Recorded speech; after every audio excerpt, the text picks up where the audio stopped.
Halo guys, Assalamualaikum. Balik lagi di channel IQ Saham. Pada video ini kita akan membahas suramnya masa depan negeri Konoha jika PHK massal terus terjadi.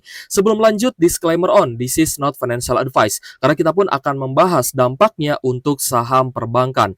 So, baru-baru ini kita lihat ya, ada salah satu perusahaan bernama PT Yihong yang ada di Cirebon mem-PHK 1126 pegawainya gara-gara aksi mogok kerja yang ternyata juga dilakukan oleh karyawannya itu sendiri guys ya.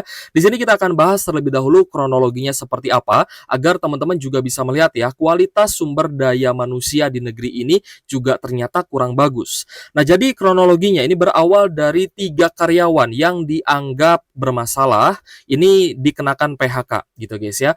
Lalu muncul aksi protes dengan menggelar sweeping. Nah, ini adalah aksi sweeping yang dilakukan oleh oknum karyawan. Mereka melakukan sweeping dan mengajak karyawan lain agar mogok kerja. Lalu mereka menggeruduk kantor HRD ya dan memaksa ya untuk menemui HRD dan memprotes ya guys ya bahwa 3 teman atau 3 karyawan tadi yang terkena PHK itu mereka segera dipekerjakan kembali gitu. Jadi ibaratnya ada protes lah. Nah, lalu salahnya mereka itu melakukan sweeping ini mengajak mogok kerja dan juga melakukan demonstrasi ya di depan perusahaan dengan membawa spanduk tutup PT Yihong. Jadi seakan-akan para karyawan ini ingin PT Yihong itu ditutup, padahal PT Yihong adalah tempat mereka bekerja, tempat mereka meraup penghasilan dan juga mendapatkan gaji ya tentunya. Nah, jadi aksi tersebut dinilai membuat keterlambatan pada pengiriman barang ya, sehingga PT Yihong, pabrik tekstil asal China yang ada di Cirebon ini, menutup pabrik yang ada di Indonesia. Jadi diketahui ya, PT Yihong ini memiliki 2 pabrik di Cina, lalu 2 pabrik di Vietnam, dan 1 pabrik di Indonesia. Tapi teman-teman coba bayangkan, kalau misal kalian sebagai owner perusahaan ya, memiliki 5 pabrik nih, 2 di Cina, 2 di Vietnam, 1 di Indonesia. Nah, yang satu ini bermasalah gitu ya. Entah itu misalkan ada oknum, ya oknum karyawan, ataupun ada oknum-oknum lain yang berasal dari ormas ya, dari eksternal yang mungkin meminta THR dengan cara memaksa. Nah, mungkin teman-teman juga akan merasa jengah gitu guys ya dan memilih untuk menutup saja pabrik yang ada di negeri yang memang dirasa bermasalah seperti itu. Nah, jadi inilah yang menjadi kenyataan ya di negeri ini kita melihat sumber daya manusianya yang memang ya kualitasnya kurang bagus dan ini sebenarnya harus kita perbaiki bersama. Ya jangan sampai para pengusaha ini enggan untuk membuka pabrik kembali di Indonesia. Nah, kita pun melihat ya bahwa bukan hanya faktor internal saja, tapi faktor eksternal juga kadang-kadang membuat pengusaha ini tidak mau ya guys ya beroperasi atau mengoperasikan pabriknya di Indonesia. Contohnya ada ormas yang meminta THR dan ketika tidak diberikan THR tersebut ya, biasanya dalam bentuk proposal ya, ormas ini meminta THR kepada karyawan, kepada perusahaan maksud saya, tapi ada juga yang sampai menyegel pabriknya. Jadi pabriknya itu digeruduk ya oleh oknum-oknum tersebut, oleh ormas tersebut, dan sehingga pengusaha ini merasa terganggu ya. Satpamnya pun ya mungkin tidak banyak ya, tidak bisa menahan massa yang banyak yang menggeruduk perusahaan sehingga ya pabriknya mau tidak mau disegel dan operasionalnya terganggu. Tentu saja ini akan membuat operasional terganggu dan tentunya pendapatan ataupun laba perusahaan juga bisa saja menurun seperti itu. Nah, jadi di tahun 2025 ini ya, ini kan baru bulan April ya, Januari, Februari, Maret, April ya. Aprilnya juga belum full ya, masih 3 bulanan ya, Januari, Februari, Maret ya. Dan kemarin kita sudah liburan Idul Fitri juga gitu ya. Tapi ini sudah banyak sekali perusahaan-perusahaan yang melakukan PHK massal ya di awal tahun 2025 ini. Nah, makanya ya di awal saya bilang bahwa masa depan itu akan suram jika PHK massal ini terus terjadi. Jadi ada beberapa perusahaan besar yang sudah melakukan PHK massal ya. Ada PT Sritex ya, PT Sri Rejeki Isman Tbk, ini juga ada sahamnya ya di Bursa Efek. Lalu ada PT Sanken Indonesia, PT Yamaha Musik Indonesia, PT Tokai Kagu Indonesia, PT Danbi Internasional, PT Membangun Praja Industri, lalu ada PT Adis Dimension Footwear, lalu ada juga PT Victory Chinglu. Ini adalah produk produsen ya sepatu seperti merek Adidas, Nike dan lainnya. Itu juga ada di Tangerang gitu ya dan sudah melakukan PHK secara bertahap juga terutama di tahun 2025 ini juga banyak sekali karyawan yang di PHK. Lalu selain itu juga ada PT Danbi Internasional yang baru-baru ini juga melakukan PHK ya terhadap karyawannya. Nah, jika ini terus terjadi, maka hal yang mengerikan akan terjadi di Indonesia ya. ketika banyak pengangguran di Indonesia, mereka tidak punya uang, ya baik itu untuk keperluan sehari-hari ataupun membayar pajak, bukan hanya masyarakat saja yang terkena dampak, tapi sebenarnya negara juga akan terkena dampak. Nah, makanya ada kaitannya ya dengan saham perbankan yang teman-teman juga tanyakan kemarin di kolom komentar. Makanya kita bahas ya di video ini. Karena kemarin ada pertanyaan, Kak, apakah dengan kenaikan tarif Trump ini akan membuat saham perbankan turun? Apa dampaknya untuk saham-saham perbankan yang ada di Indonesia? Kan saham perbankan Indonesia rata-rata fundamentalnya bagus ya. Seperti contohnya saham Big Banks, ada BBC, ada Bank BCA, lalu Bank BRI, Bank Mandiri dan juga Bank BNI. Lalu banyak juga ya bank secondliner seperti Bank OCBC NISP, lalu ada Bank CIMB Niaga, ya, lalu ada Bank BSI, itu juga sahamnya ada di Indonesia. Nah, jadi setelah kemarin ya Presiden Donald Trump mengumumkan tarif baru Amerika Serikat terhadap sejumlah negara termasuk Indonesia yang dinilai cukup tinggi, ya terutama untuk Indonesia itu mencapai 32%, maka ini akan ada efek dominonya, ya akan ada efek jangka panjangnya terutama untuk saham-saham di Indonesia. Nah, kita bahas dulu ya. Bukan hanya di Indonesia saja, tapi di banyak negara juga PHK ini terus menghantui, gitu ya. Jadi ketika banyak orang yang di PHK, maka potensi yang akan hilang adalah pajak, gitu ya. Pajak negara akan hilang. Lalu pendapatan laba dari retail atau dari masyarakat juga akan hilang ya. Laba perusahaan juga pasti akan turun. Kenapa? Ya karena daya beli masyarakatnya pasti turun. Ya teman-teman bayangkanlah seperti ini ya alurnya ya. Teman-teman bayangkan ketika kalian tidak punya uang ya untuk ibaratnya memenuhi kebutuhan sehari-hari ya karena terkena PHK oleh perusahaan, teman-teman masih menganggur setelah terkena PHK, mau buka bisnis juga tidak punya modal, maka teman-teman pasti yang pertama akan menunggak pajak. Oh, besok saya harus bayar pajak motor nih. Pasti teman-teman tidak akan bayar pajak motor. Untuk sehari-hari saja teman-teman misalkan masih bingung gitu ya. Apalagi untuk bayar pajak motor. Nah, di sanalah pendapatan negara hilang gitu. Jadi sebenarnya yang harus diupayakan oleh negara adalah bagaimana caranya para pengusaha yang ada ini nyaman untuk membuka pabriknya di Indonesia. Ya, berarti pajaknya harus ada keringanan. Lalu yang kedua, bagaimana caranya ormas-ormas ini tidak mengganggu ya, apalagi mengganggu pabrik dan juga perusahaan. Kalau misalkan bisa di-backingi ya sekalian saja di-backingi oleh negara.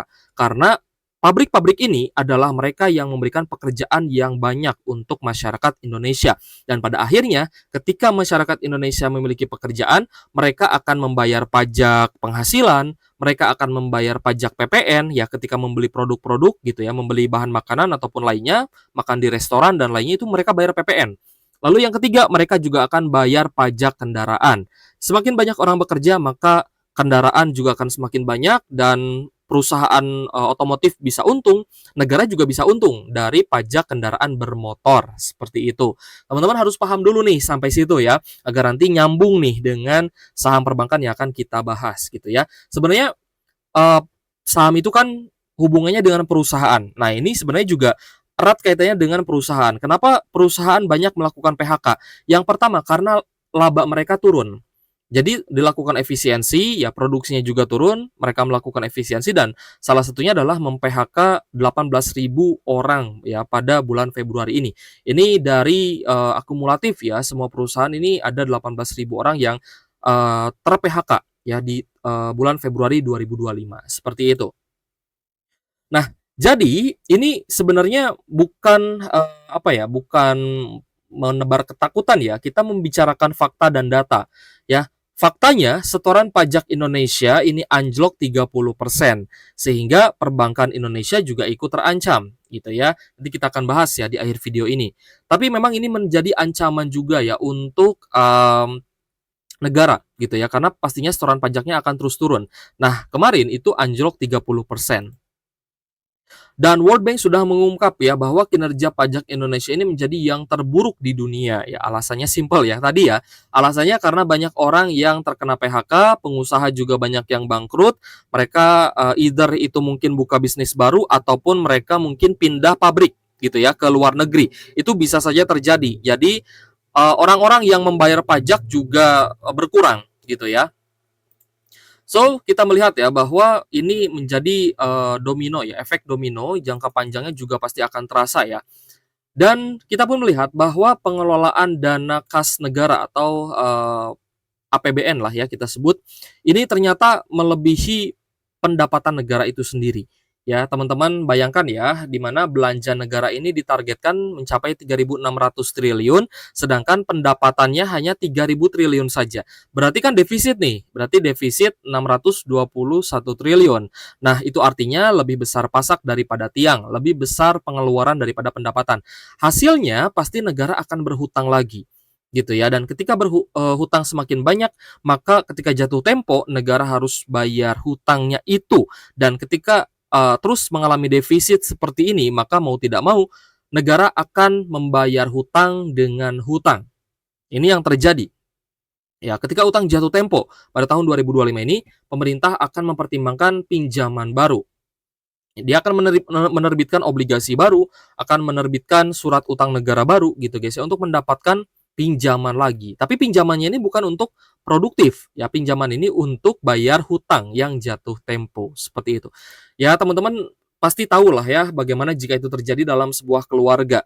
Ya jika sebuah keluarga itu lebih besar pasak daripada tiang, lebih besar pengeluaran daripada pendapatan, maka yang akan terjadi adalah kepanikan yang ada di keluarga tersebut. Pasti panik lah ya, didatangi oleh debt collector gitu ya, ditagih hutang misalkan. Sementara pengeluaran mereka juga tinggi. Untuk membayar hutang pun mereka akan kesulitan. Nah, pada akhirnya yang kita takutkan adalah M2 money supply Indonesia terus naik. Ya, ketika uang beredar terus mengalami kenaikan, maka inflasi terjadi dan atau rupiah kita yang terus melemah. Nah, kemarin di offshore ya, di market internasional, rupiah kita itu tembus, itu jebol ya, kita sebut saja jebol di 17.000 rupiah per 1 US dollar. Ini merupakan salah satu lampu merah menurut saya pribadi, bukan lampu kuning lagi, ini lampu merah. Agar kita tidak terlalu greedy ya dalam membeli saham di kondisi saat ini. Karena market crash-nya ini sebenarnya baru akan dimulai. Jadi apa yang terjadi ya dan dampaknya apa sih untuk saham-saham perbankan besar? Nah, di sini kita akan bahas ya agar teman-teman juga punya pandangan kenapa sih kita selalu bahas ya kondisi ekonomi ini kita sangkut pautkan dengan saham yang ada di Indonesia karena memang itu sangat berkaitan. Jadi teman-teman harus paham bahwa saham itu kaitannya dengan perusahaan. Perusahaan kaitannya itu dengan ekonomi. Jadi ketika ekonomi kurang bagus, maka saham pun akan cenderung turun. Nah, ini yang terjadi terhadap saham BBRI. Nah, BBRI dari area all time high-nya sudah turun ya sampai di harga sekarang di Rp4.050 per saham itu 37%. Jadi sebenarnya gini guys ya, dampak untuk perbankan itu akan menjadi dampak yang paling terakhir. Tapi bisa teman-teman lihat pada laporan keuangannya. Jadi kalau misalkan mau melihat dampak dari ekonomi yang sedang buruk terhadap saham perbankan, gampang sekali. Tinggal nanti ya teman-teman setelah rilis laporan keuangan kuartal 1, teman-teman cross-check saham BBRI dari sisi pendapatan, baik itu pendapatan bunga ataupun non-bunga. Gitu ya, teman-teman lihat. Lalu jumlah kreditur, jumlah debitur ya, yang ada itu apakah semakin besar atau tidak? Kalau menurut saya, kalau misalkan memang para pengusaha ini kolaps, ya, pabrik-pabrik banyak yang tutup, pekerja banyak yang di PHK, yang pertama ya perbankan itu mendapatkan uang dari bunga. Jadi ketika ada orang atau pengusaha yang meminjam uang ke Bank BRI, ya maka pengusaha tersebut bisa menggunakan uangnya untuk melakukan bisnis. Lalu pengusaha tersebut akan membayar pokok hutang beserta dengan bunganya. Nah, bunga ini menjadi keuntungan untuk saham perbankan, gitu ya. Jadi, ketika para pengusaha ini kesulitan dalam bisnisnya, mereka tidak akan pinjam uang, gitu ya. Bahkan mungkin mereka akan kesulitan bayar hutang itu sendiri. Misalkan ada pengusaha nih sudah pinjam ke Bank BRI misalkan ya 1 miliar misalkan.